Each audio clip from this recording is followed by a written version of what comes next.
நான் சொல்றது தப்பா இருந்து ஒய்ஃப் சொல்றது கரெக்டா இருந்தா ஒய்ஃப் சொல்றதுதான் கரெக்ட். நான் சொல்றது ரைட்டா இருந்து ஒய்ஃப் சொல்றது தப்பா இருந்தாலும் ஒய்ஃப் சொல்றதா ரைட். நான் சொல்றது ராங்கா இருந்து ஒய்ஃப் சொல்றதும் ராங்கா இருந்தா ஐ எம் ராங். இத புரிஞ்சுக்கிட்டா வாழ்க்கை இனிமையா இருக்கும். நான் ரொம்ப லேட்டா புரிஞ்சுக்கிட்டேன். நான் தான் டான், இது என்னோட வைஃப் லாரா. ஒருவேளை நான் ராங்கா இருந்து அவ ரைட்டா இருந்தா இதை பத்தி நாம யோசிக்கவே தேவையில்ல.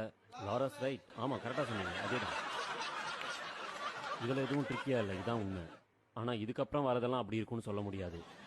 சப்போஸ் ரெண்டு பேருமே ரைட்டா இருந்தா அதனால ஒரு வித்தியாசமும் இல்ல. லாரஸ் ரைட். கரெக்டா பாயிண்ட பிடிச்சிட்டீங்க. ஸோ அவங்க ரைட்டா இருந்தா நாம ரைட்டா இருந்தாலும் ராங்கா இருந்தாலும் அதெல்லாம் மேட்டே கிடையாது. அடுத்து நான் ரைட்டா இருந்து லாரா ராங்கா இருந்தா ஒரு மண்ணும் மாற்ற முடியாது. லாரா தான் ரைட். அப்புறம் ரெண்டு பேருமே ராங்னா டான் தான் ராங்.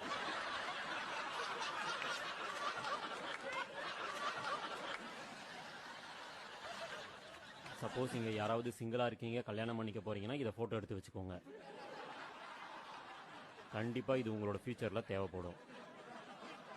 இப்படிதான் மேரேஜ் லாஜிக் ஒர்க் ஆகும்.